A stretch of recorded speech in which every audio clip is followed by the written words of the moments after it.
प्यारे साथियों, आज 11 फरवरी 2026 को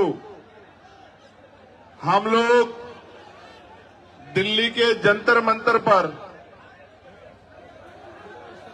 अपनी मांगों को लेकर इकट्ठा हुए हैं और ये अधिकार बाबा साहब अंबेडकर के द्वारा लिखे गए संविधान ने हमें दिया है।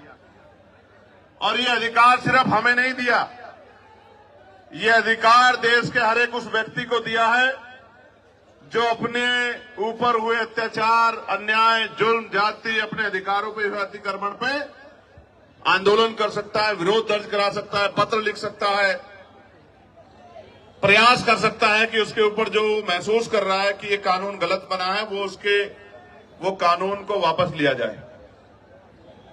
मैं अभी लोकसभा में था, बजट पे अपनी बात रख के इसलिए आपके बीच देरी से पहुंचा क्योंकि राष्ट्रपति जी के अभिभाषण पे चर्चा नहीं हो पाई। तो बजट एक महत्वपूर्ण विषय है, बजट पे मैंने अपनी बात रखी और फिर अब मैं आपके बीच में हूं। प्यारे साथियों, मैं अपनी बात को शुरू करते हुए बहुजन समाज में जन्मे सभी संतों, गुरुओं और महान पुरुषों को नमन करता हूं।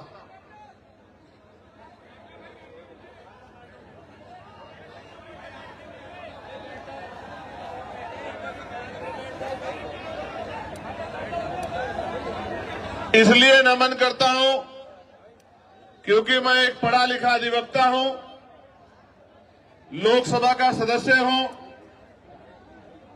इस देश के इतिहास को जानता हूं और इतिहास से प्रेरणा लेकर ही आप अपने भविष्य को मजबूत कर सकते हैं, अपने वर्तमान को अच्छा बना सकते हैं। प्यारे साथियों, मैं सबसे पहले दिल्ली की पूरी टीम का बहुत बहुत धन्यवाद करूंगा कि उन्होंने इस महत्वपूर्ण विषय की गंभीरता को समझा और खुद से आगे बढ़कर निर्णय लिया कि हम यूजीसी के समर्थन में एक आंदोलन बुलाकर देश भर में ये संदेश देने का काम करेंगे कि हम सीना तान के कमजोर वर्गों के साथ खड़े हैं और हम अपने बच्चों की आने वाली जो है हमारी पीढ़ियां हैं उनके ऊपर किसी भी तरह का हमला बर्दाश्त नहीं करें। तो मैं और आप सब लोग दोनों हाथ उठा के दिल्ली की पूरी टीम को धन्यवाद करें कि उन्होंने ये हौसला जुटाया, उन्होंने ये हिम्मत जुटाई, उन्होंने हमें शक्ति दी, उन्होंने वैचारिक मजबूती को समझा और असल में उन्होंने सबसे बड़े इस दुख को समझा कि बहन पायल, भाई रोहित, बहन डेल्टा और तमाम हमारे बेटे बेटियों की जो शहादतें हुई हैं, संस्थानिक हत्या हुई है, आने वाली पीढ़ियों के हिस्से में ये जुल्म जाति ना आए। इसलिए मैं उनकी बड़ी सोच को भी बहुत बहुत धन्यवाद देता हूं। उसके बाद जिन साथियों ने ये मुमकिन कराया कि दिल्ली जैसे स्थान पे एक बड़ा आंदोलन हो, हमारी बात दूर तक जाए, जो जहां जहां से लोग पहुंचे हैं, मैं उन तमाम भाइयों का, बहनों का, बड़े बुजुर्गों का, अपनी पार्टी के बड़े नेताओं का, सबका धन्यवाद करता हूं।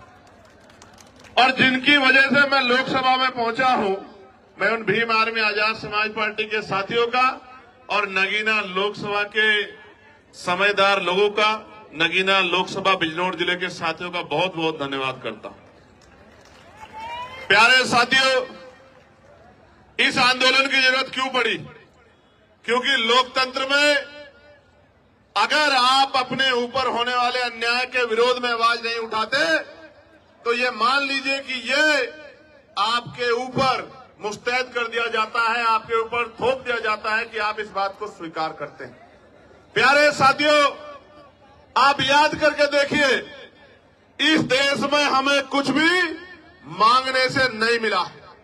हर चीज के लिए हमारे अपने बीच के लोगों ने, जिनको आज हम महापुरुष के रूप में मानते हैं, उन्होंने संघर्ष किया है, अपना जीवन बलिदान किया है, अपने बच्चों का बलिदान दिया है, उन्होंने अपना सुख चैन त्यागा है। उसके कारण आज इस देश में कमजोर वर्गों के लोगों को हक और अधिकार मिलने का काम हुआ। प्यारे साथियों, मैं आज उदाहरण देके बताऊंगा, जो भी डिबेट करना चाहता है मैं चैलेंज करके कहता हूं, जिस भी पार्टी के राष्ट्रीय अध्यक्ष में हिम्मत हो वो आजाद समाज पार्टी के राष्ट्रीय अध्यक्ष से डिबेट करे, डिबेट करे। मैं सामान्य डिबेट में इसलिए नहीं जाता क्योंकि आजकल चैनलों पे डिबेट का अस्त्र खत्म हो गया है। अपने स्वाभिमान सम्मान की रक्षा स्वयं करनी है, वहां कोई भी आके बैठ जाता है और कुछ भी कहने लग जाता है। हम इतने लोगों का प्रतिनिधित्व करते हैं, इसलिए हमारी जिम्मेदारी है कि हम अपने सम्मान की रक्षा भी स्वयं करें। इसलिए मैं चैलेंज करता हूं कि जिनका भी प्रतिनिधित्व लोकसभा में है, उस पार्टी का कोई भी राष्ट्रीय अध्यक्ष यूजीसी के विषय पे हमसे डिबेट करे, और जो कमजोर वर्गों के विषय उन पर डिबेट करे, मुसलमानों के विषय में डिबेट करे, ईसाइयों के विषय में डिबेट करे, सिखों के विषय में डिबेट करे, बौद्धिस्टों के विषय में डिबेट करे, कर्मचारियों के विषय में डिबेट करे, किसानों के विषय में डिबेट करे, दलितों पिछड़ों के हक अधिकारों के विषय में डिबेट करे, तो हम उनको जवाब देके बताएंगे कि हम जमीन से आए हैं, किसी नेता के पोते बेटे पोती बेटी नहीं है। हमें जमीन का पता है कि आज हालात क्या हैं और लंबे समय से हालात क्या थे। प्यारे साथियों, बड़े गौर से सुनो। नारे तो आप लगा रहे तो बहुत दिनों से, लेकिन खाली नारे से बात नहीं आगे बढ़ेगी। प्यारे साथियों, मैं जानता हूं शिक्षा के दरवाजे किसी और ने नहीं खोले। अगर राष्ट्रपिता ज्योतिबा फूले प्रयास नहीं करते तो आज हमारे तन पे ये कपड़े नहीं आते। अगर शिक्षा में सबसे बड़ा योगदान किसने दिया है तो राष्ट्रपिता ज्योतिबा फूले ने दिया, मां सावित्रीबाई फूले ने दिया, मां फातिमा शेख ने दिया। प्यारे साथियों, इस देश में जिस आरक्षण को रोज बुरा भला कहा जाता है, हालांकि किसी की हैसियत नहीं है बुरा भला कहने की, क्योंकि जब आप ये कहते हैं, जब आप एक उंगली किसी की तरफ उठाते तो 4 उंगली आपकी तरफ भी जाती है, 3 उंगली एक अंगूठे का रुख भी आपकी तरफ होता है, जो आपको ये बताता है कि एक बार अपने गिरवान में भी झांकिए। जो लोग 10% आर्थिक आधार पर आरक्षण लेते हैं, संविधान के विरोध में जो आया है, वो भी आरक्षण पे सवाल खड़ा कर सकते। किस आधार पे, किस आधार पे? जो लोग सदियों से आरक्षण का लाभ लेते आ रहे हैं, तमाम संस्थानों पे काबिज हैं, जिन्होंने कमजोर वर्गों के लोगों को उनकी दुख तकलीफों के बाद, उनके भूखे पेट के बाद, जब उनकी बच्चों को तन ढकने का अधिकार नहीं था, जिन्होंने उनके आंसुओं के बाद भी, जिनके मुंह से एक शब्द भी हाय का भी नहीं निकला कि इनके साथ गलत हो रहा, वो हमसे सवाल कर रहे हैं। नहीं, आपको कोई अधिकार नहीं सवाल करने का। अगर सवाल करना चाहते हैं तो अपने अंदर पैदा करिए कि आपके अंदर न्याय की क्षमता है, आप न्यायप्रिय हैं, पहले साबित करिए, फिर आके सवाल कीजिए, हम आपके सारे सवालों का जवाब देंगे। प्यारे साथियों, आरक्षण क्या जाति के आधार पर मिलता है, आरक्षण क्षेत्र के आधार पर भी मिलता है। आप जाके देखो, जम्मू कश्मीर में आरक्षण क्षेत्र के आधार पर मिलता है। आप जाके देखो, हिमाचल में आरक्षण क्षेत्र के आधार पर मिलता है। आप जाके देखो, उत्तराखंड में आरक्षण क्षेत्र के आधार पर मिलता है। कौन कहता है जाति के आधार पर मिलता है? आरक्षण उनको मिलता है जो पीछे रह गए हैं, जिनका प्रतिनिधित्व कम है। और इस देश का मैं गारंटी से कहता हूं, कास्ट सेंसस करा के आप लोग डेटा उठा के लाइए, आइए डिबेट कीजिए और बताइए आपकी संख्या कम है। मैं गारंटी देता हूं, मैं चंद्रशेखर आजाद जो लोकसभा का सदस्य है और आजाद समाज पार्टी भीमान में कार्यकर्ता, में वचन दे कहता हूं, अगर किसी विभाग में आपका आरक्षण कम हुआ, चाहे वो विधानसभा हो या लोकसभा हो या कोई भी विभाग हो, अगर आपका आरक्षण, आपका प्रतिनिधित्व कम हुआ, मैं वचन देकर कहता हूं कि दलित पिछड़ों की लड़ाई को पीछे छोड़ के पहले आपकी लड़ाई लड़ने का काम करेंगे। इस बात का मैं आपको विश्वास दिलाता हूं। मैं संविधान को मानने वाला व्यक्ति हूं, न्यायप्रिय व्यक्ति हूं, इसलिए आपसे कह रहा हूं। तो मगर सच का सामना तो करना ही पड़ेगा। इस देश में अगर आरक्षण आया सबसे पहले तो 1902 में आया, जिसको छत्रपति साहू जी महाराज ने लागू किया, किसी और ने लागू नहीं किया। कुर्मी वंश के छत्रपति साहू जी महाराज ने लागू किया, उससे पहले तमाम न्यायप्रिय लोगों पे था अवसर, उन्होंने लागू नहीं। इस देश में अगर वोटिंग राइट मिला, इस देश के बहुसंख्यक लोगों को, बालिग लोगों को वयस्क मताधिकार मिला, सार्वभौमिक मताधिकार मिला, इसका श्रेय अगर किसी को जाता है तो वो बाबा साहब अम्बेडकर को जाता है। आपको इतिहास पढ़ना चाहिए। 1919 से पहले इस देश में बहुत कम % लोग वोट करते थे। मॉन्टेगो चेमफोर्ड सुधार समिति बनी और सुधार समिति ने नए पैमाने तय किए कि वोट देने का अधिकार उनको मिले जो जमींदार हैं, जो भूमि जिनके पास बड़ी संख्या में है, जो लगान देते हैं, जो टैक्स देते हैं, जो बहुत पढ़े लिखे हैं, जो पूंजीपति हैं, जिन पे व्यापार है। आप इतिहास उठा के देखो, जिन्होंने आंख ही या जिनको अपने अधिकारों का पता ही संविधान के आने के बाद लगा है, उनकी संख्या कितनी रही होगी, आप इस बात को महसूस करके देखें। तो इसलिए मैं कह रहा हूं कि कुछ भी मांगने से नहीं मिला है। भारत ऐसा देश है जहां बाबा साहब अम्बेडकर ने जिस तरह आज हम इकट्ठा हुए बहिष्कृत हितकारिणी महासभा के बैनर तले ज्ञापन दिया, उस ज्ञापन के बाद साइमन कमीशन भारत आया और साइमन कमीशन जब भारत आया उनकी रिपोर्टों के आधार पर गोलमेज कॉन्फ्रेंस हुई और तीनों गोलमेज कॉन्फ्रेंस के बाद बाबा साहब अम्बेडकर ने यह सुनिश्चित करवाया कि कमजोर वर्गों के लोगों को भी वोट का अधिकार मिलना चाहिए। तब इस देश में, और आपको जान के खुशी होगी कि न्यायप्रिय चरित्र किसे कहते हैं, कि भारत पहला ऐसा देश है कि संविधान के लागू होने के साथ देश की महिलाओं को और गरीब और अमीर तमाम तबकों के लोगों को वोटिंग राइट मिलने का काम हुआ।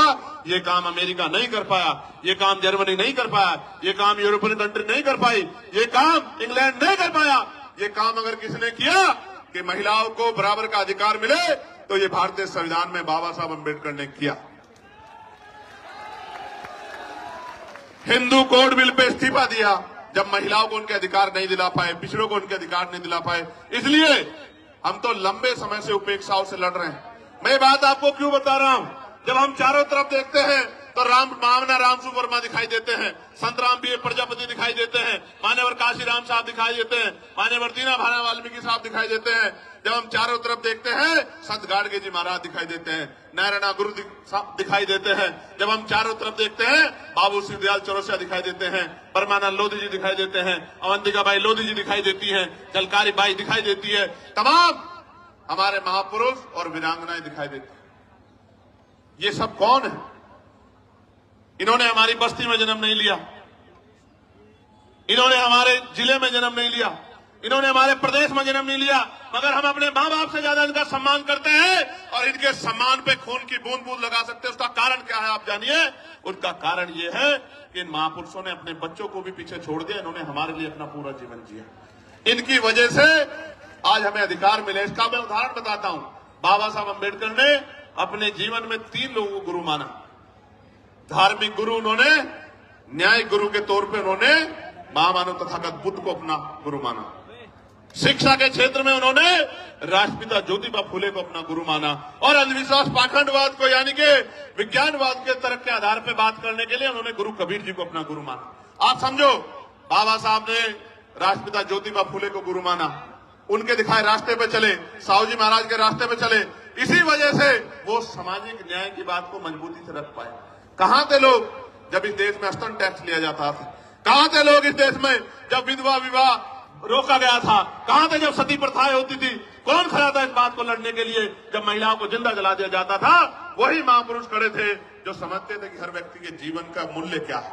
प्यारे साथियों, बात मैं आपको क्यों बता रहा हूं कि हमारी पार्टी के नेता ये बात कर रहे थे कि भाई चंद्रशेखर आजाद पिछड़े वर्ग के लिए मैदान में आए, कोई नहीं आता। मैं उनको कहना चाहता हूं कि आप पिछड़े नहीं हैं, आप हमारे भाई हैं, हमसे पिछड़े हुए हैं।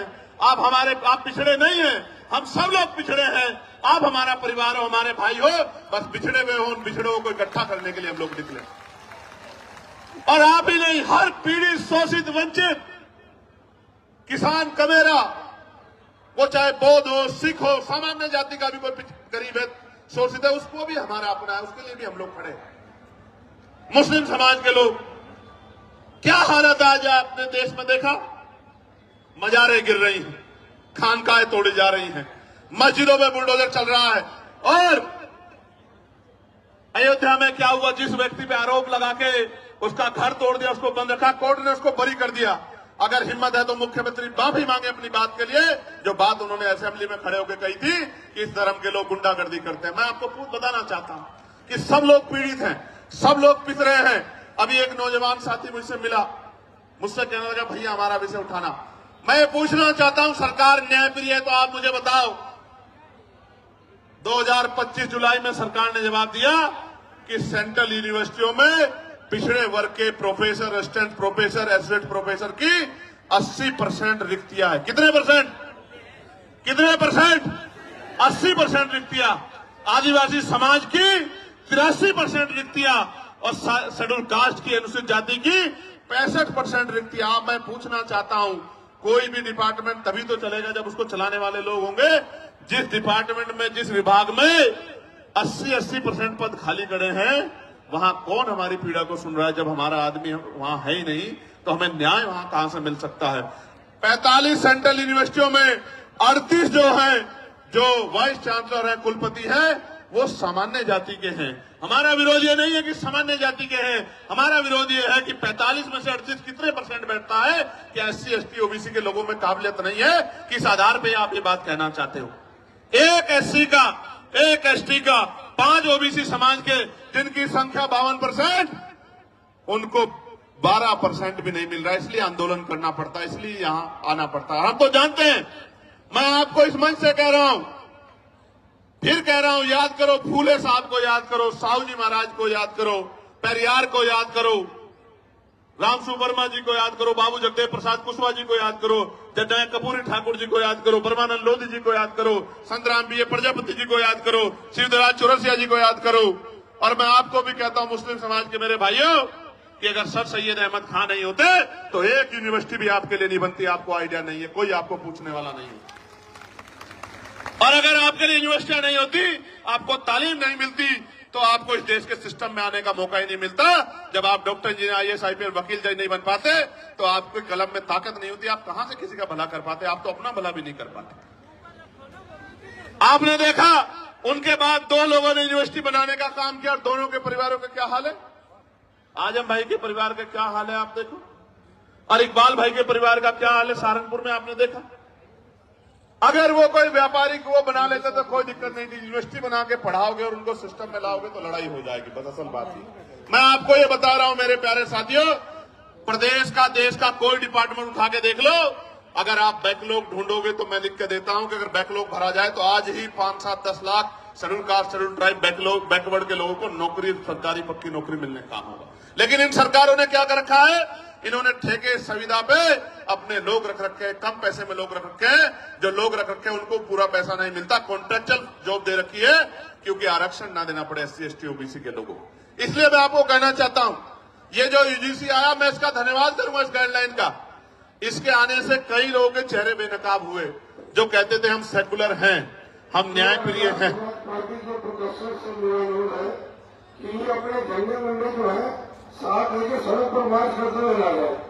ये जो सम्मानित व्यक्ति बोल रहे हैं, मैं इनसे आग्रह करूंगा, जो एडमिनिस्ट्रेशन के लोग यहाँ हैं, मैं उनसे आग्रह करूंगा कि हमारे जो सीनियर लोग हैं, एक बार उनसे बात कर लें, ये बीच में ना अपनी बात को रखे और ये भाषा शैली सुधारे। झंडे वंडे नहीं होते हैं, ये झंडा हमारा सम्मान है। और इस बार अगर ये भाषा शैली नहीं सुधारेंगे तो फिर ये आंदोलन आज ही नहीं, अब आगे कल के लिए भी कह दूंगा और लोगों को अपील कर दूंगा, फिर देख लेना संभाल नहीं पाओगे इस तरह करोगे। प्यारे साथियों, मैं आपको कुछ और कहना चाहता हूं, गौर से सुनो, इन बातों पर ध्यान मत दो। ये तो पुलिस के भाई हैं, एडमिनिस्ट्रेशन के भाई हैं, सरकार के हिसाब से काम करते हैं, हमें इनकी मदद लेनी है, हमारा इनका कोई झगड़ा नहीं। आप गौर से सुनो मेरी बात को।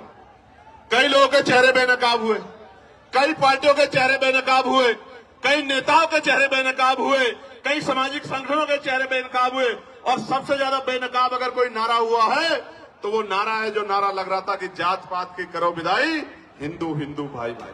वो नारा भी बेनकाब हो गया, वो नारा झूठा था। अगर वो नारा सच्चा होता तो मैं पूछना चाहता हूं कि जब मंडल कमीशन की बात आती है, जब SC ST आयोग की बात आती है, SC ST एक्ट की बात आती है, जब UGC की नई गाइडलाइन की बात आती है, तो आप आंदोलन क्यों करते हो हमारे खिलाफ? क्यों हमारे खिलाफ आंदोलन करते हो? क्यों आप हमारे खिलाफ आंदोलन करके सड़कें जाम करने का काम करते हो? क्यों आप आंदोलन करके, जो कहते थे कि प्रधानमंत्री हिंदू हृदय सम्राट है, उन्हीं प्रधानमंत्री को बताओ कहा गया, नहीं कहा गया, कैसे कैसे शब्दों से नवाजा गया। तो जिस प्रधानमंत्री के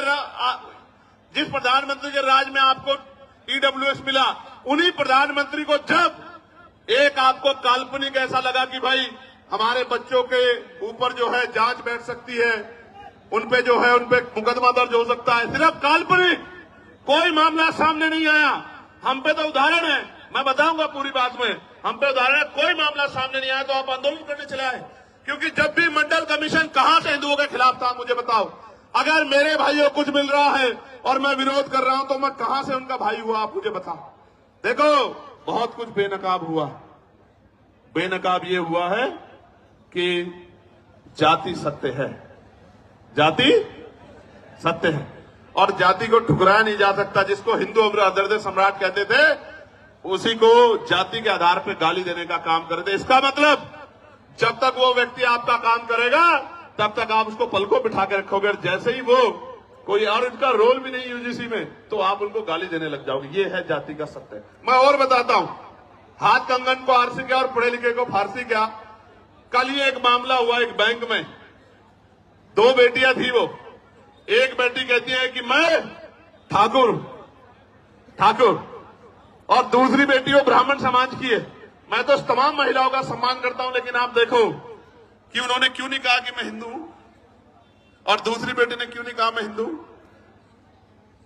एक ने कहा मैं ठाकुर, दूसरे ने कहा मैं ब्राह्मण हूं, और दोनों अपने अपने समाज से समर्थन मांग रही हैं, और दोनों के विरोध में एक दूसरे के समाज के लोग गाली बकने का काम कर रहे हैं। इसलिए मैं आपको बता रहा हूं कि वर्ग की बात ही नहीं है, ये बात जातियों तक जाती है जब आपके अधिकारों पे हमला होता है। और सबसे बड़ी बात देखो, जिनके बच्चों को जो बच्चे मर रहे हैं जिनके, क्योंकि 118% की वृद्धि हुई अपराध में।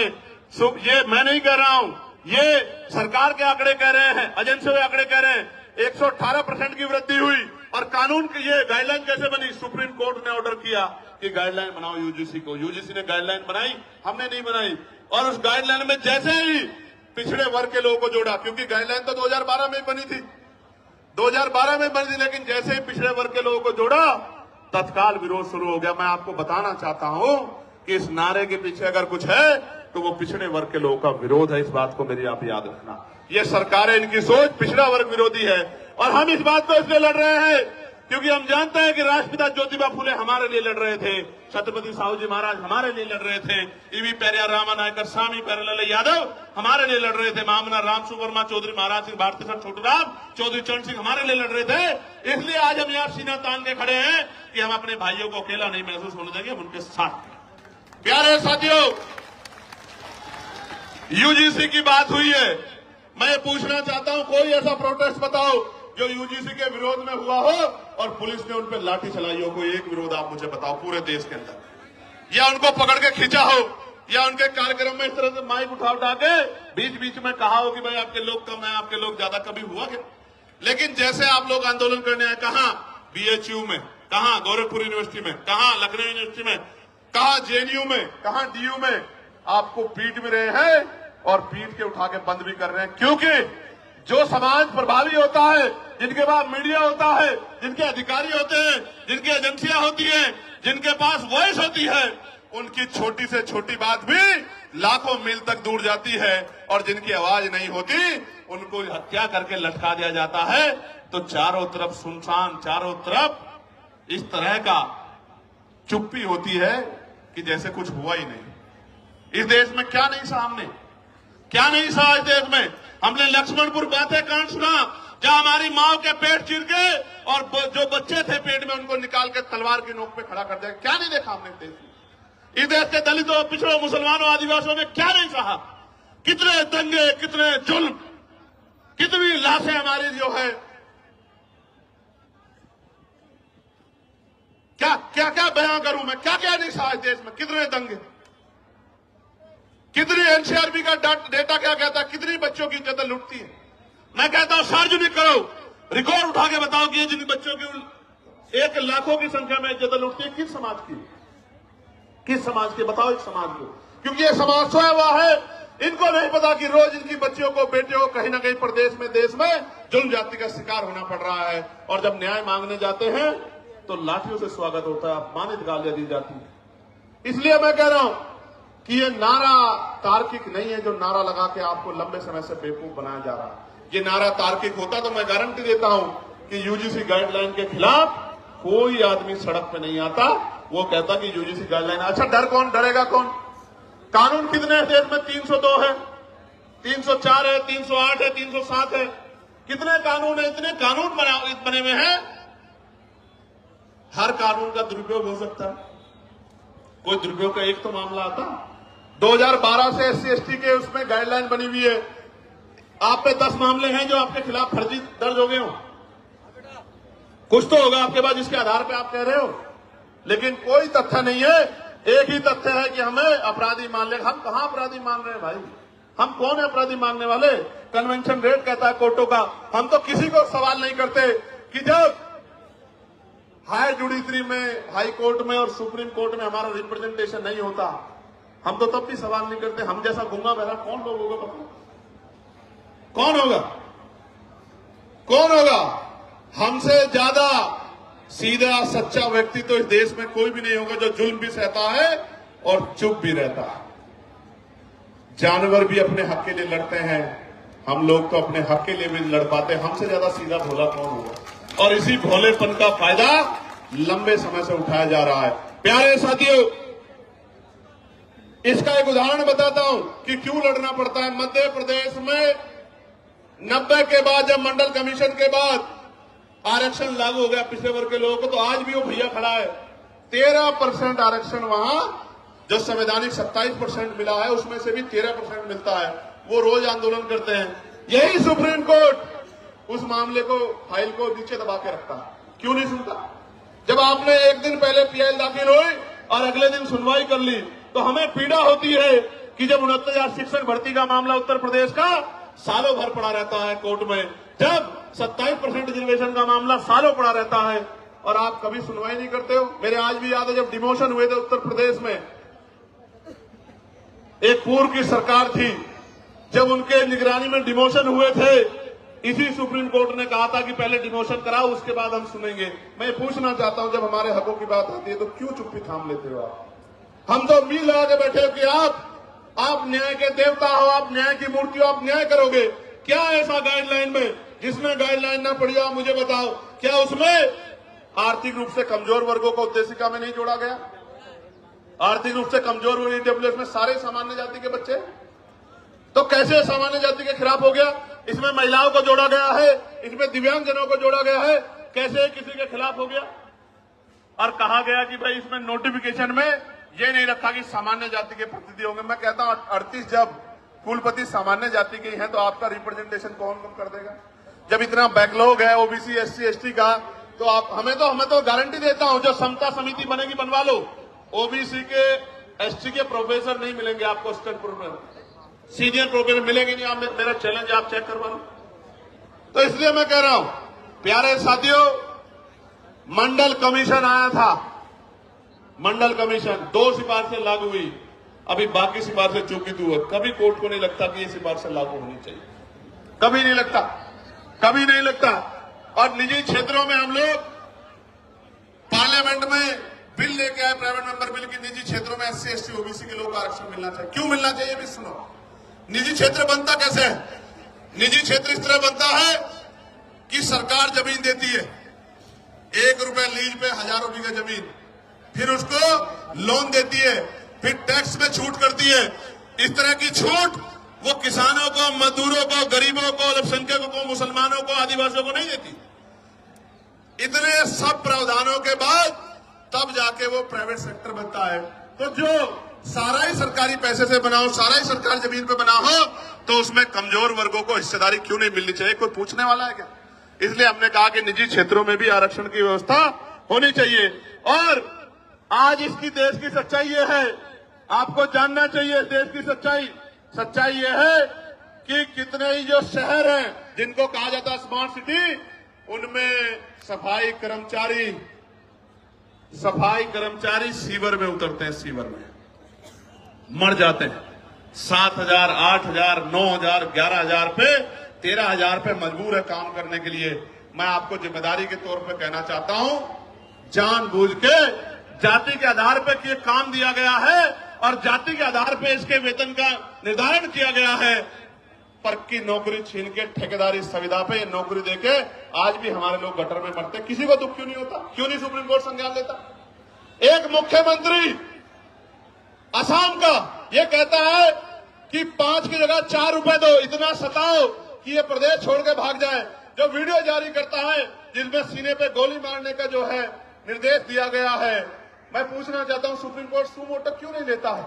इस वायलेशन में सुप्रीम कोर्ट चुप क्यों है? हमारे नरसंहार पर सुप्रीम कोर्ट चुप क्यों है? इसलिए तकलीफ होती है कि जिस न्याय के मंदिर से हमें उम्मीद है वो न्याय का मंदिर हमारी तरफ नहीं देख रहा। इसलिए प्रोटेस्ट करना पड़ता है कि उस न्याय के मंदिर तक हमारी भी तकलीफ जाए, हमारी भी पीड़ा जाए। हम भी इस देश के लोग हैं, हम भी देश में टैक्स देते हैं, हम भी देश को सींचते हैं, हम ही देश की बिल्डिंगें बनाते हैं, हम बड़े बड़े शहरों की बिल्डिंगें बनाते हैं, उसमें हमारा पसीना लगता है। न्यूनतम वेतन मजदूरी पे और मजदूरी मांगने पे हत्या भी होती है। हम ही देश की बिल्डिंगें बनाते हैं, हमारे पसीने खून से बिल्डिंगें बनती हैं। हमारी माएं, हमारी बहनें, हमारे बच्चे पेट पे जो है हमारी माएं बच्चे बांध के इस बिल्डिंगों में ईंटें चढ़ा चढ़ा के मशीनरी तो आ जाइए, इस देश को मजबूत करने का काम करते हुए बड़ी बड़ी बिल्डिंगें बनाती है। इन बिल्डिंगों में हम पे रहने के लिए स्थान नहीं होता है।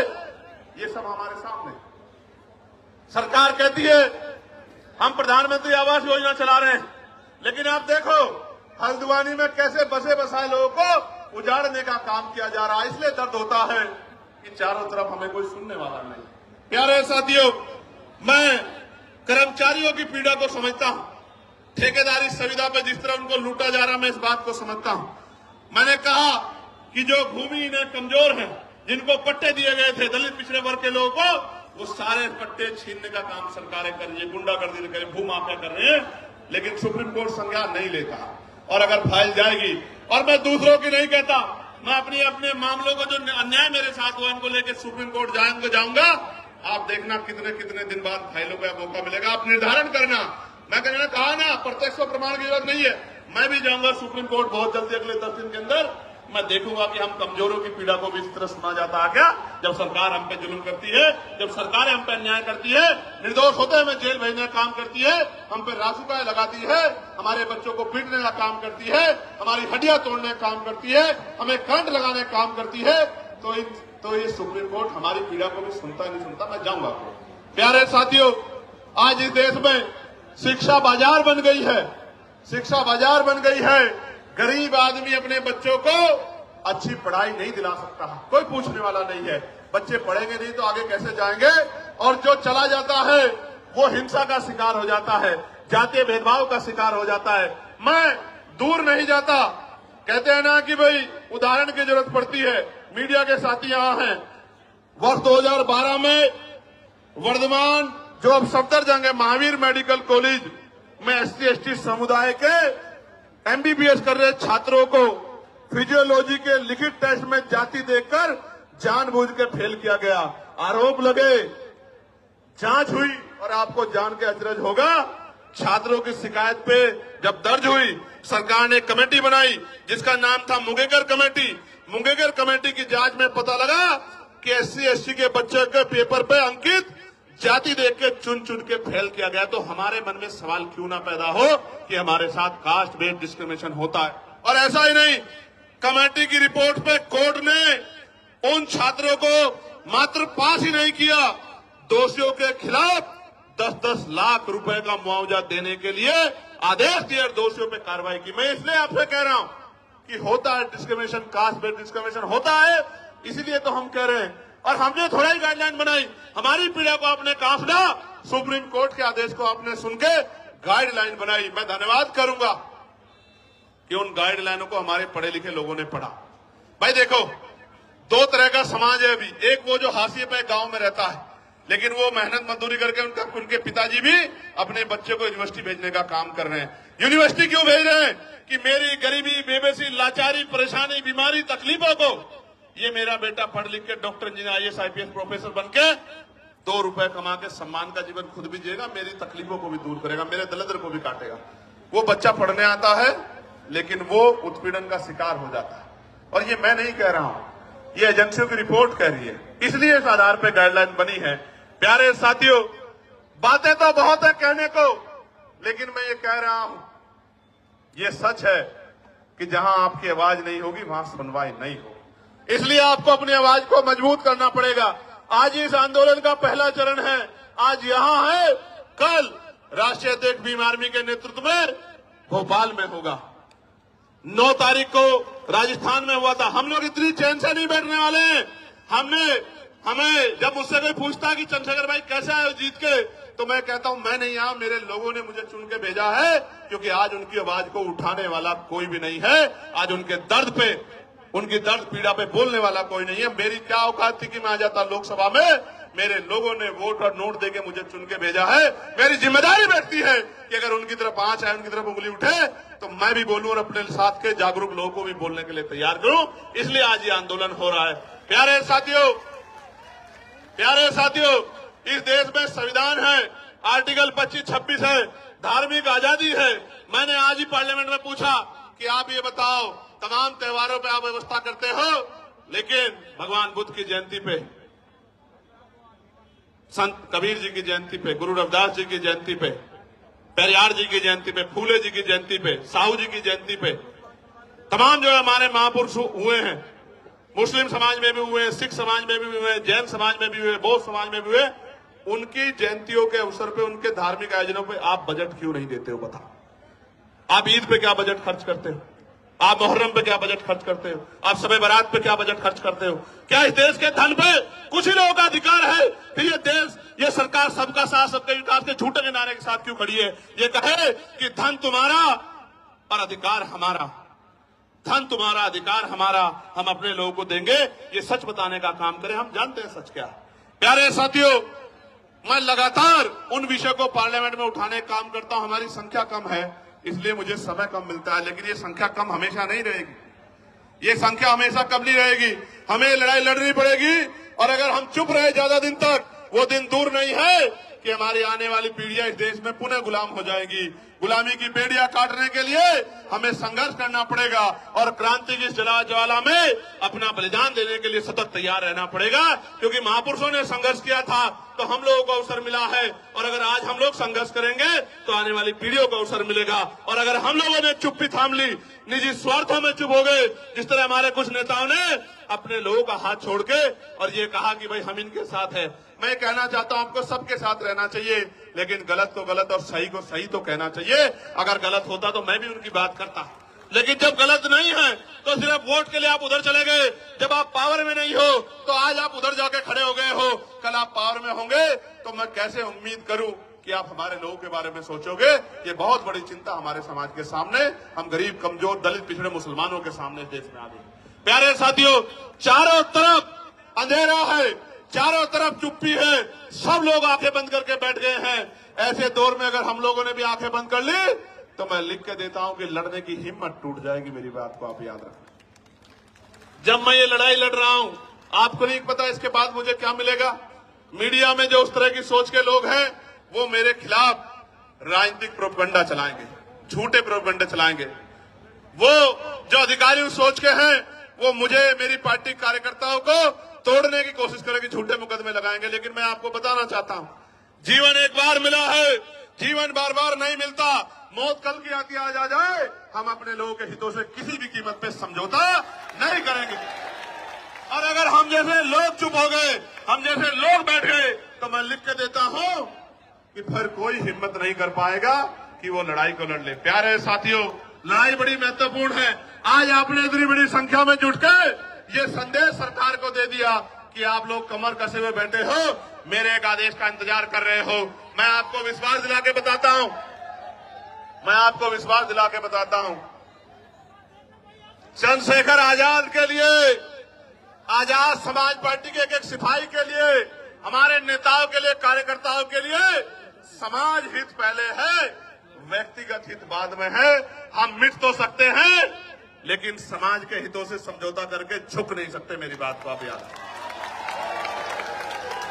मैं अकेला व्यक्ति था, भंते जी यहां बैठे हैं, मैं अकेला व्यक्ति था जिसने बीटी एक्ट के खिलाफ आवाज उठाई कि बीटी एक्ट 1949 खत्म किया जाए, क्योंकि उसमें बौद्ध समाज के लोगों के साथ अन्याय हो रहा। प्यारे साथियों, ये बातें मैं आपको इसलिए बता रहा हूं कि आपको जागरूक होना पड़ेगा। यहां तो बहुत सारे ऐसे लोग हैं जो बिल्कुल अपने से दिखाई देते हैं, ऐसा ही पढ़ना पहनते हैं, लेकिन अपने नहीं हैं। आज तो हर पार्टी आपको लुभाने के लिए अपने नेताओं को, फरीदाबाद के लोग सुनो, पलवल के लोग सुनो मेरी बात को, हर पार्टी ऐसे पटके पहना के अपने लोगों को घुमाने लगी है, लेकिन ऐसा पटका पहनने वाला सच्चा नहीं हो सकता। बाबा साहब अम्बेडकर को और बहुजन महापुरुषों की विचारधारा पे चलने वाला व्यक्ति सच्चा हो सकता है। नीला पटका तो बाजार की हर दुकान पर मिल जाएगा, कोई भी पहन घूम जाएगा। कोई पार्टी बताओ, आप औरों को छोड़ो, भारतीय जनता पार्टी को देखो, जिन आरएसएस के लोगों ने जीते जी बाबा साहब की शव यात्रा निकाली, वही आरएसएस के, बीजेपी के लोग सबसे बड़ा फोटो बाबा साहब का लगाते हैं नहीं लगाते हैं? तो अगर बाबा साहब की फोटो लगाने वाला सच्चा है नीला पटका पहनने वाला, मात्र नीला पटका पहनने वाला सच्चा, तो हर वो व्यक्ति सच्चा है जो वोट के लिए आपको जय भीम कर रहा है या नमस्कार कर रहा है। मैं आपको कहना चाहता हूं मेरे लोगों, ये वोट का अधिकार नहीं होता, ये वोट का अधिकार नहीं होता तो ये अमीर लोग आपकी बस्तियों में नहीं आते मेरे लोगों। ये वोट का अधिकार नहीं होता तो ये अमीर लोग आपकी गलियों में नहीं आते, आपके घरों में नहीं जाते। और आप देखो किस तरह की व्यवस्था है कि आज भी अगर भेदभाव नहीं है तो बहुत सारे नेता जाके कमजोर वर्गों के घरों में खाना खाने का नाटक क्यों करते हैं भाई?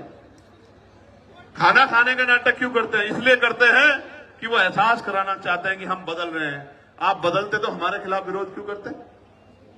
क्यों विरोध करते हमारे खिलाफ? हमारे बच्चों की जान जा रही है, आप पे एक मामला नहीं है। मैं चैलेंज करता हूं, अगर झूठे मुकदमे दर्ज करने की बात आप कर रहे हैं तो 12 से गाइडलाइन बनी है, 26 हो गया है। आप 100 मामले उठा के लेके आओ, हम लोग चर्चा करेंगे, आपकी बात को सुनेंगे।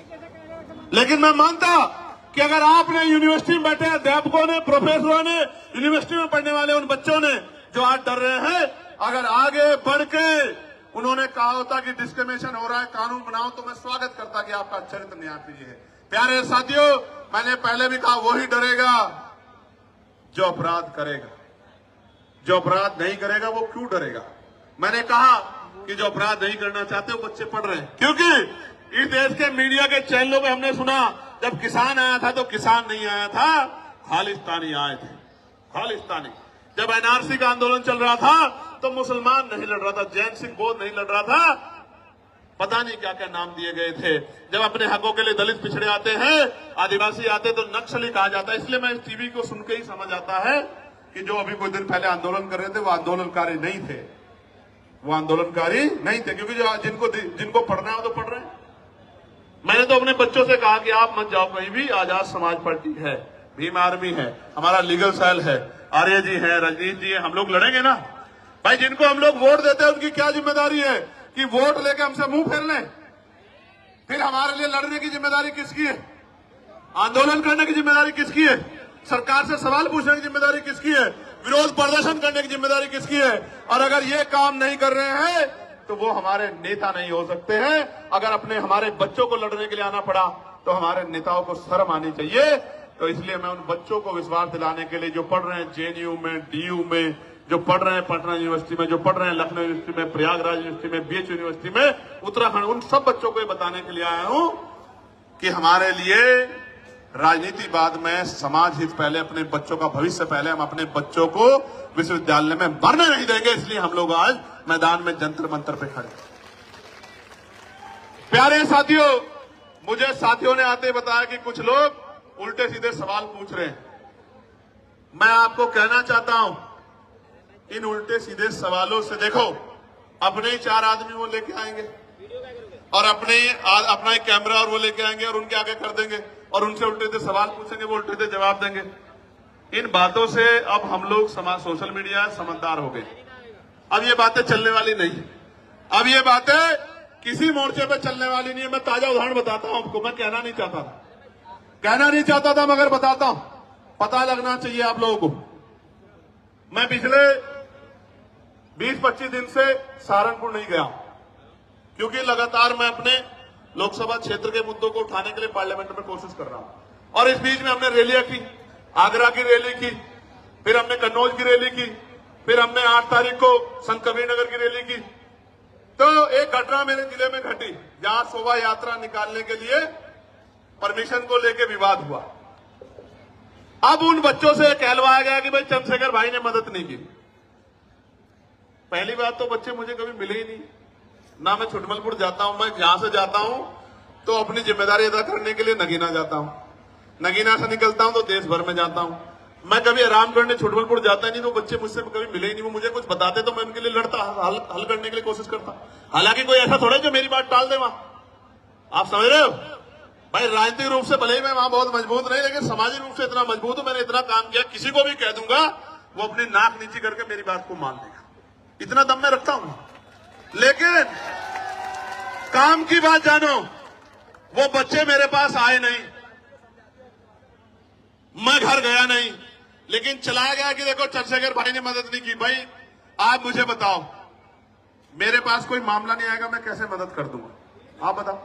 लेकिन चला गया कि भाई चंद्रशेखर मदद नहीं कर रहे हैं, चंद्रशेखर तो भाई मुस्लिम भाइयों का मामला इसलिए मदद नहीं कर रहे हैं। मैं पूछना चाहता हूं, ये मुस्लिम कोई अलग थोड़े, ये भी तो हमारे ही हैं। इनको मैं अगर किसी बात को अपने 20 नेताओं को भेज देता तो सब लोग फूल करके स्वागत कर देगा, लेकिन मुझे पता ही लगा तो मैं क्या कर दूंगा। जब पता लगा तो मैंने खबर की तो उन्होंने नहीं कहा कि हम निकलवा देंगे भाई साहब, लेकिन आपको पता है क्या हुआ? पुलिस ने कह दिया कि हम परमिशन नहीं देंगे। मैंने डीआईजी से बात की, मैंने कमिश्नर से बात की, मैंने एसएसपी से बात की, मैंने डीएम से बात की कि निकलवाओ उनकी शोभा यात्रा, क्यों रोक रहे हो? तो बोले साहब हम नहीं देंगे परमिशन। तो ये देखो, सरकार झगड़ा कराना चाहती है हमारे लोगों को, आपको समझना पड़ेगा। और मैं समझता हूं कि मेरी लड़ाई शोभा यात्रा तक सीमित नहीं है। मेरी लड़ाई तब तक जारी रहेगी जब तक आपको स्वाभिमान सम्मान का जीवन नहीं मिलता। मेरी लड़ाई तब तक जारी रहेगी जब आपको हक अधिकार नहीं मिलते। मेरी लड़ाई तब तक जारी रहेगी जब तक आपकी जेब में पैसा नहीं आता। मेरी लड़ाई तब तक जारी रहेगी जब तक आपके भी टूटे फूटे मकान ऐसे नहीं बनते जैसे दूसरे लोगों के हैं। मेरी लड़ाई तब तक जारी रहेगी। इसलिए मैं तो इस देश में हक अधिकार की लड़ाई लड़ रहा हूं। जो लोग मेरा मुकाबला नहीं कर सकते, आजाद समाज पार्टी भीम आर्मी के नेताओं का मुकाबला नहीं कर सकते, वो जानबूझ के इस तरह के षड्यंत्र करके तमाम तरह की चीजों के प्रयास करते हैं। मैं उनको कहना चाहता हूं, खूब प्रयास करो, समय बदल गया है। उत्तर प्रदेश में आने वाला समय आजाद समाज पार्टी काशीराम का है। मेरी बात को आप याद रखें। और सिर्फ उत्तर प्रदेश में नहीं है, सिर्फ उत्तर प्रदेश में नहीं है, हरियाणा में, मध्य प्रदेश में, राजस्थान में, उत्तराखंड में, मैं कहना चाहता हूं दिल्ली में, बिहार में, झारखंड में, जो उत्तर भारतीय क्षेत्र में, कहना चाहता हूं डंके की चोट पे कि अगले 5 साल बाद आजाद समाज पार्टी राष्ट्रीय पार्टी होगी। मेरी बात को आप याद रखें,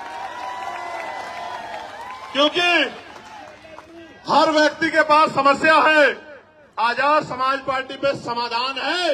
इसलिए सब लोग एडी चोटी का जोड़ लगा के सुबह शाम षड्यंत्र करते रहते हैं। इतना काम ही अपनी पार्टी के लिए करे तो इनकी पार्टी का भी 1-2 एमएलए जीत जाएगा। अगर ये इतना काम करे, अपना काम नहीं करते, बस यही काम करते हैं, कभी हमारे नेताओं को पकड़वाते हैं, कभी अखबार में ऐसी खबरें छपवाते हैं। इनसे थोड़े डरने वाले हम लोग, इन साजिशों से हम लोग निर्दय नीति डरने वाले नहीं। याद रखना मेरी बात, इनसे नहीं डरने वाले हैं, इन साजिशों से डरने वाले। लेकिन वचन देके दिल्ली से कह रहा हूं आपको, हम प्रथम और अंतीय भारतीय हैं। भारत की अस्मिता पे कोई आंच आएगी, भारत की सेना के सम्मान पे कोई आंच आएगी, जो हमारा गौरव है, हमारे अर्धसैनिक बलों पे, हमारे पुलिस के भाइयों पे कोई आंच आएगी, अगर हम में खून की कमी भी हो जाएगी तो हम अपने खून का कतरा कतरा देके इस देश के गौरव की रक्षा करेंगे। मैं आपको वचन देके कह रहा हूं। हमारी लड़ाई किसी जाति से नहीं है, किसी धर्म से नहीं है। हमारी लड़ाई अधिकारों की है, हमारी लड़ाई सामाजिक न्याय की है, हमारी लड़ाई भाईचारा कैसे बनेगा। एक आदमी ताला लगा के बैठ गया, गरीबों को कुछ देना नहीं चाहता, ये लोधी जी खड़े हैं बुलंदशहर वाले, एक आदमी ताला लगा के बैठ गया, हापुड़ वाले भी, और वो देना नहीं चाहता, और हम लोग दरवाजा खटखटा रहे हैं कि हमारा हिस्सा में दे दो। कैसे जो है भाईचारा बन जाएगा? जब तक इस देश में धन धरती राजपाट नहीं बटेगा तब तक बात आगे नहीं बढ़ेगी। और मैं आपको कहना चाहता हूं, समय आ गया है, नौजवानों ने लड़ाई ली है। कहते हैं ना, संघर्षों के साए में घनघोर जवानी पलती है और इतिहास उधर झुक जाता है जिस ओर जवानी चलती है। जिस दिन से मुजफ्फरनगर की रैली हुई, आगरा की रैली हुई, हरदोई की रैली हुई, कन्नौज का ऐतिहासिक जो है महारेला हुआ, संत कबीर नगर की रैली हुई, 25 तारीख को जौनपुर में ऐलान होगा। उसके बाद जौनपुर में, और देखना, चैलेंज करके कह रहा हूं, गौर से सुनो, जौनपुर में ऐतिहासिक रेला होगा। जौनपुर के बाद 15 तारीख को बाराबंकी में ऐतिहासिक रेला होगा। उसके बाद 29 तारीख को मार्च में लखीमपुर खीरी में महारेला होगा। मेरी बात को आप यार डंके की चोट पे कह रहा हूं। और रंजन साहब, आप भी सुनो, आपने नहीं देखा होगा कि 2 दिन पहले ग्राउंड बदल दिया जाता है, 2 दिन पहले परमिशन नहीं देते हैं। जिस तरह के गुंडा तंत्र से हम लोग लड़ रहे हैं, कोई लड़ नहीं सकता। हमारी बड़ी बड़ी रैलियां होती है और मीडिया में 1 मिनट नहीं होती कि वो आजाद समाज पार्टी की एक न्यूज दिखा दे। लेकिन हम नाराज नहीं हैं, हम ये मानते हैं कि अभी हमारी शक्ति कम है, हम इसको बढ़ाएंगे। हम मजबूर करेंगे कि हर एक व्यक्ति की नजर हमारी तरफ जाए, हर एक व्यक्ति की नजर हमारी तरफ जाए, वो हमारे दर्द को महसूस करे, वो हमारे विषयों पर चर्चा करे। वरना एक ही समाज के लोग टीवी के पूरे पैनल में बैठ जाएंगे और एंकर भी उसी समाज से होगा। कैसे दलितों, पिछड़ों के, मुसलमानों के हालातों में चर्चा कर लोगे मेरे भाई? आप ही सोचो क्या हालात। प्यारे साथियों, गरीब का दर्द गरीब समझता है और मजलूम का दर्द मजलूम समझता है। कोई शोषक शोषितों का दर्द नहीं समझ सकता है। प्यारे साथियों, मैं आज इस मंच से नगीना के लोगों से माफी चाहता हूं, क्योंकि नगीना के लोगों की इच्छाएं बहुत हैं, लेकिन मैं मजबूर हूं कि नगीना से उत्तर प्रदेश फतेह नहीं हो सकता है। इसलिए मैं 1 साल का समय नगीना के लोगों से चाहता हूं। जब 27 का चुनाव खत्म हो जाएगा, मैं वचन दे कहता हूं, मैं नगीना को 1 मिनट के लिए नहीं छोड़ूंगा, आपके साथ रहूंगा 24 घंटे। लेकिन अभी आप अपने दिल पे हाथ रख के बोलो और बताओ, क्या नगीना के, मात्र नगीना को मेरी जरूरत है या पूरे उत्तर प्रदेश में जाके जन जागरण की जरूरत है? आप बताओ। देखो, मेरे पास अभी 5 करोड़ की निधि है और वो ट्रांसपेरेंट है। मैं चैलेंज कर कहता हूं, अगर मेरी साख पे कोई सवाल खड़ा कर देगा तो जो वो सजा देगा उसको मान लूंगा। वो सबके सामने है। मैं कोशिश करता हूं कि किसी का काम जो जरूरी है वो ना रुके। मैं फिर कह रहा हूं, ये 5 करोड़ में सीमित हूं मैं। जिस दिन राजकाज बनेगा, सिर्फ नगीना नहीं, जिस चीज पे आप हाथ रख दोगे कि भाई ये काम होना चाहिए, मैं गारंटी देता हूं वो काम करके दिखाएंगे। आप मेरी बात। इसलिए प्यारे साथियों, 1 साल का समय दे दो। 1 साल, इतने साल जुल्म सहाया, आपको बिल्कुल अलग रखा। 1 साल का समय दे दो। 1 साल के बाद आपकी तरफ एक भी शिकायत की सुई नहीं आने देंगे। इस बात का मैं आपको विश्वास दूं। प्यारे साथियों, शामली भैंसवाल के लोग धरने में बैठे हैं। कुछ लोग यहां भी आए हैं हमारा समर्थन करने। मैं उनका बहुत समर्थन करता हूं। उनकी जो मांग है आप बताइए, हम लोकसभा के पटल पे भी उठाने का काम करेंगे और उनको जाके मजबूती देने का भी काम करेंगे। प्यारे साथियों, अंत में जब मैं अपनी बात को खत्म करूंगा तो मैं आपसे भी कुछ उम्मीद करके आया। बताओ, मेरी मदद करोगे नहीं करोगे? और मेरी मदद का मतलब क्या है? सुनो, मेरी मदद यानी कि आपकी खुद की मदद। गौर से सुनना। आज हमने, किसी को नहीं पता था हमारा प्रदर्शन यहां होता है तो पूरा कनॉट पैलेस, पूरा ये क्षेत्र जाम हो जाता है। इस बात को पूरा प्रशासन, पुलिस जानती है। आज हमने चुनिंदा लोगों को, ये भी हजारों हजार संख्या में हो गए हैं, अलग अलग स्टेट से बताया कि उनको जाकर किस तरह लड़ाई लड़नी है। राजस्थान के कुछ साथी दिख रहे हैं, हरियाणा के कुछ साथी दिख रहे हैं, यूपी के कुछ साथी दिख रहे हैं, मध्य प्रदेश के कुछ साथी दिख रहे हैं, इसी तरह उत्तराखंड के साथी भी दिख रहे हैं। दिल्ली का तो बारंबार हम लोग धन्यवाद करते हैं। बिहार के साथी दिख रहे हैं। मैं आपको ये कहना चाहता हूं, गौर से सुनो, मैं आपको ये कहना चाहता हूं, अंत में गौर से सुनो, मैं आपसे क्या चाहता हूं। आप यहां से जब घर लौटो तो इस बात को समझो कि political power is the master की। जब तक राजनीतिक सत्ता हमारे पास नहीं होगी तो हमारे हितों में फैसले नहीं होंगे, पॉलिसियां नहीं बनेगी। मैं आपसे, आप उससे मेरे खून का कतरा कतरा ले लो फौजी साहब, लेकिन मैं आपसे आग्रह कर रहा हूं कि गली मोहल्लों में जाके अपने वोट को संगठित करके अपनी ताकत 2027 में उत्तर प्रदेश के अंदर बना। और मैं बड़ी बात नहीं कह रहा हूं श्री जी, एक मौका आप आजाद समाज पार्टी काशीराम को मिलने दो। मैं वचन देके कहता हूं, विश्वास से कहता हूं, पूरी हिम्मत से कहता हूं कि जो लोग आज हमारे साथ नहीं है वो भी ये कहेंगे कि हम उसका विरोध भले ही कर सकते हैं, उस पार्टी का, उसकी पॉलिसी का, लेकिन उनका काम में मुकाबला नहीं कर सकते। ऐसा काम करके दिखाएंगे। मेरी बात को आप याद रखें। प्यारे साथियों, मैं पुलिस के भाइयों का बहुत धन्यवाद दूंगा। एड्रेस मुझे भी नहीं पता अभी है। 1 मिनट, एक आदमी को बोलना तो। आजमगढ़ वाली होगी, अभी बाद में देंगे आजमगढ़ को मौका। अभी आप ये सुनो, 25 तारीख को जौनपुर में कार्यक्रम है, रैली, एक बात। और 25 तारीख के बाद 15 तारीख को, 15 मार्च को रैली है बाराबंकी लखनऊ के पास, और 29 मार्च को है लखीमपुर खीरी, और 5 अप्रैल को है। उत्तराखंड के साथियों को भी मौका दिया है कि वो भी अपनी शक्ति को इस बार दिखा दें। बहुत दिन हो गए हैं उनको भी क्योंकि इस बार उत्तराखंड से भी हमारा प्रतिनिधित्व आने वाला है, ऐसा भी मेरा विश्वास है। प्यारे साथियों, आप यहां जुटे हो, बड़ी ताकत दी आपने आके, इतनी छोटी कॉल पे इतनी मजबूती से आपने आंदोलन किया। 500 लोगों के आंदोलन को 50 बार टीवी में दिखाया जाता है, 5 लोगों के आंदोलन को ब्रेकिंग न्यूज में दिखाया जाता है। आशा और उम्मीद है कि आज आपकी तरफ भी मीडिया की निगाह जाएगी, ऐसा मेरा विश्वास है। भले ही वो निगेटिव वे में जाए, भले ही वो निगेटिव वे में जाए, भले ही वो ये कहे कि बहुत शोर शराबा था, नौजवान पेड़ों पे चढ़ गए थे, पुलिस बार बार रोक रही थी, इस तरह की सारी बात करें, लेकिन कभी कभी आपके खिलाफ जो साजिश होती है उससे भी लोकतंत्र में आपका प्रचार होता है, तो इससे घबराने की जरूरत नहीं। प्यारे साथियों, ऐसे मुट्ठी बंद करो मेरे साथ सब लोग, जहां तक मेरी आवाज जा रही है मुट्ठी बंद करो। जय भीम, जय भारत, जय संविधान, जय मंडल, जय जोहर।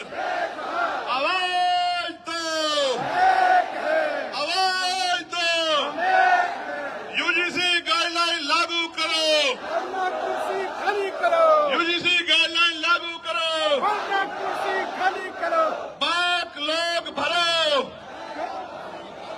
बाक लोग भरो, कुर्सी खाली करो, किसानों को एमएसपी की लीगल गारंटी दो, वरना कुर्सी खाली करो, निजी क्षेत्रों में एससी एसटी ओबीसी को आरक्षण दो, वरना कुर्सी खाली करो, प्रमोशन में रिजर्वेशन एससी एसटी ओबीसी को लागू करो, वरना कुर्सी खाली करो, पुरानी पेंशन बहाल करो, गरीबों की जमीन लूटना सरकारें बंद करें। बंद करो, बंद करो। एक अंतिम बात, यूजीसी पे सरकार का पक्ष भी आपको जानना चाहिए। शांत होकर सुनो भाई, बहुत इंपॉर्टेंट है बात।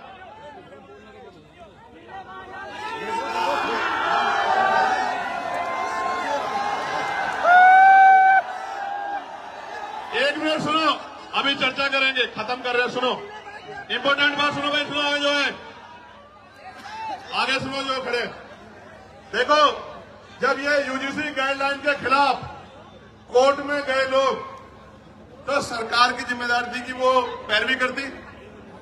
आप क्योंकि सुप्रीम कोर्ट की जो कार्रवाई है वो भी अब ऑनलाइन है, तो सॉलिसिटर जनरल जो है हमारे, उन्होंने एक शब्द नहीं कहा कि भाई ये होना चाहिए, इसमें कोई कमी नहीं है। अगर वो बोलते तो मानते सरकार इस पक्ष में थी। गौर से सुनो, क्योंकि जब किसानों के खिलाफ कानून बने और किसान आए कोर्ट में, तो सॉलिसिटर जनरल की खूबियां गिना रहे थे, 370 पे खूबियां गिना रहे थे, 3 तलाक पे खूबियां गिना रहे थे और तमाम कानूनों पे खूबियां गिना रहे थे। लेकिन यूजीसी की गाइडलाइन पे जब रोक लग रही थी, तो जेब में हाथ डाल के खड़े थे। मुझे बड़ी तकलीफ होती है कि जिनको हम रहनुमा समझते हैं वही हमें मारने के पीछे तले। और बाजों की तरफ मत देखो, कल ये विरोधी लोग कहेंगे कि ये बाज भी चंद्रशेखर ने पाल लिए हैं, ये बाज भी चंद्रशेखर जी की मदद करने के लिए पहुंच जाते। भाई मैंने किसी को नहीं कुछ भी कहा है, मैं तो प्यार बांटने के लिए निकला हूं, लोगों को जोड़ने निकला हूं। अगर इंसानों के साथ पक्षी भी जुड़ रहे हैं तो मैं क्या कर सकता हूं मेरे भाई को। प्यारे साथियों, मैं पुणे दिल्ली की पूरी टीम का बहुत बहुत धन्यवाद करता हूं, बहुत बहुत धन्यवाद करता हूं। भाई